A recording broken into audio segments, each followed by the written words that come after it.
Search is underway in the Utah countryside for the bodies of victims of serial killer Ted Bundy.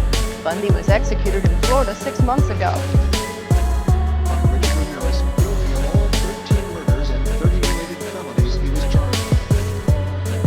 Search is underway in the Utah countryside for the bodies of victims of serial killer Ted Bundy.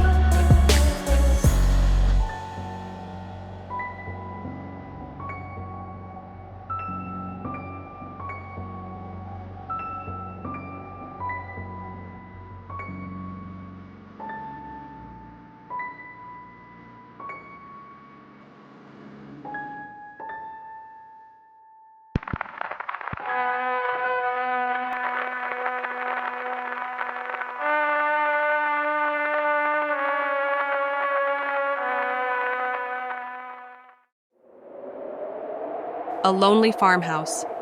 A family brutally murdered. Strange, unexplained events leading up to the crime. And the most chilling detail? The killer may have been living among them for days. Watching. Waiting. This is the story of the Hinterkaifeck murders, one of Germany's most terrifying and unsolved mysteries. Hinterkaifeck was a small, isolated farmstead in Bavaria, Germany. In 1922, it was home to 63-year-old Andreas Gruber, his wife Cecilia, their widowed daughter Victoria Gabriel, and her 2 children, 7-year-old Cecilia Jr. and 2-year-old Joseph. Also living with them was Maria Baumgartner, a maid who had only arrived the very day of the murders. But this was no ordinary family. The Grubers were known to be distant and secretive, rarely socializing with the nearby village of Grobern. Andreas Gruber, the patriarch, was feared and despised by many. He was known to be harsh, controlling, and violent.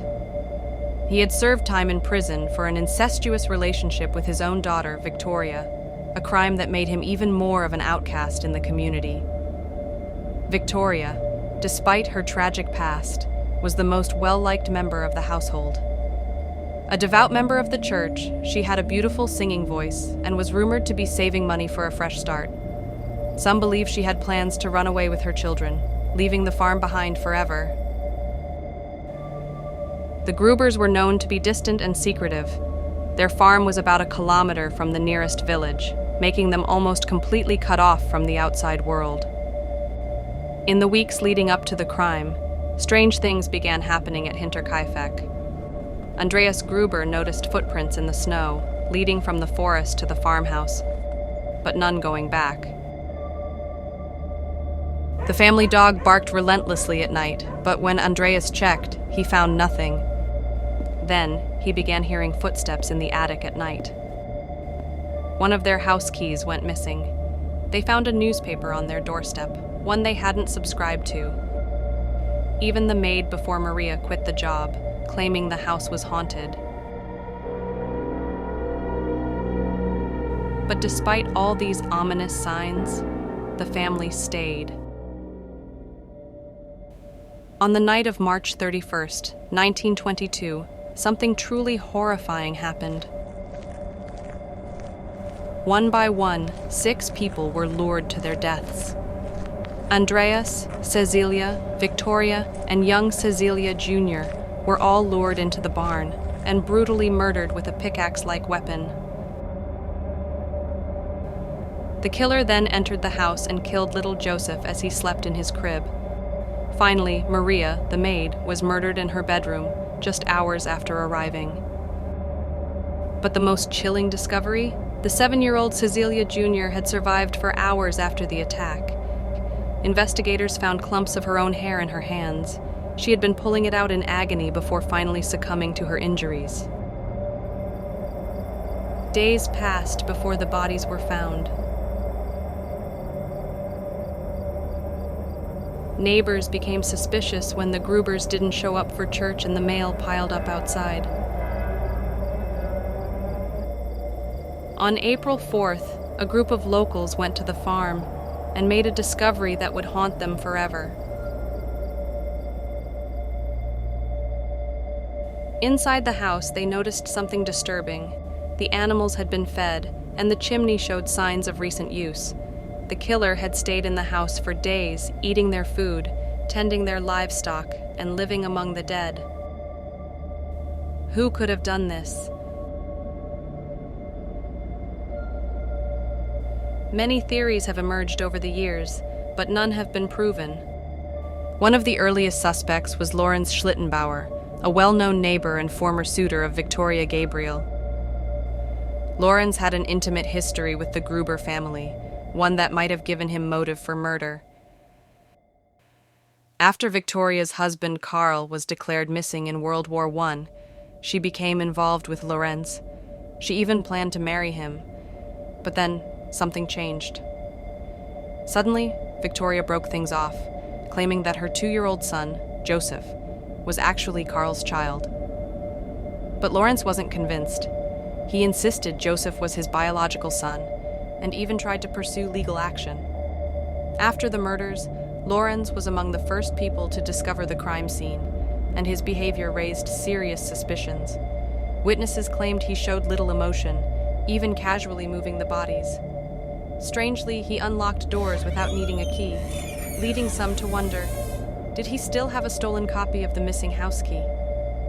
Though questioned multiple times, Lorenz was never formally charged. To this day, some believe he snapped in a jealous rage and slaughtered the family he once wanted as his own. Others believe he was simply a concerned neighbor who made the mistake of tampering with evidence. One of the most terrifying possibilities? The killer had been living in the house for days, maybe even weeks. Think back to the unexplained attic noises, the missing house key, the footprints in the snow that led to the house but never away. All of these eerie details suggest a horrifying possibility. The murderer was inside the house long before the killings began. Who could have been lurking in the shadows? Some believe it was a homeless drifter or a war veteran, someone who had learned how to survive unnoticed. Others think it may have been a former farmhand, someone familiar with the property, watching and waiting for the perfect moment to strike. This theory is chilling because it suggests that the family was never alone. While they ate, slept, and lived their daily lives, a killer was watching from above. A disturbing question has loomed over this case for decades. Who was Joseph's real father? Officially, Victoria Gabriel was a widow. Her husband, Karl Gabriel, had been killed in action during World War I. But some strange rumors emerged suggesting that Karl never actually died. Could he have returned from the war, only to discover his wife had moved on, had a child, and wanted to leave the farm? Other theories suggest that Joseph wasn't Karl's son at all. Some even believe that Joseph was the product of the incestuous relationship between Victoria and her own father, Andreas.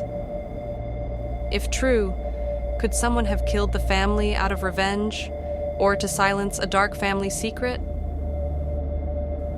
One particularly terrifying theory suggests that the Hinterkaifeck murders weren't an isolated event, but part of a larger killing spree. Years later, police noticed eerie similarities between Hinterkaifeck and other unsolved crimes across Germany. Several isolated farmhouses were found with families brutally murdered with blunt weapons, their homes ransacked, and yet nothing of real value was ever stolen. Some believe a roaming killer, perhaps a vagrant, or someone with military training, traveled across the country, targeting farmsteads in a pattern that was never fully uncovered. If true, it means that Hinterkaifeck was just one of many forgotten crimes, lost to history. Could the police have known more than they let on? Some believe that the murderer was protected, either by influential connections or a botched police investigation. There were inconsistencies in the official reports. The crime scene was disturbed multiple times before investigators properly examined it. Key evidence went missing, and despite over 100 suspects being questioned, the case was never officially solved. Was this a case of incompetence, or something far more sinister? Joseph's father was never confirmed. Could someone have killed for revenge? Despite numerous investigations, the case remains unsolved. No murder weapon was ever found. And the farmhouse? It was demolished in 1923, taking its secrets with it. Even a century later, the Hinterkaifeck murders continue to haunt Germany. Some believe the killer's identity will never be uncovered. Others hope that one day, modern forensic techniques may solve this case once and for all. Who do you think committed this horrifying crime? Was it someone the Grubers knew? Or was the real danger hiding above them all along? Let us know your theories in the comments below. If you enjoyed this mystery, be sure to like, subscribe, and hit the bell icon for more true crime stories. Until next time. Stay curious, stay safe, and keep questioning the unknown.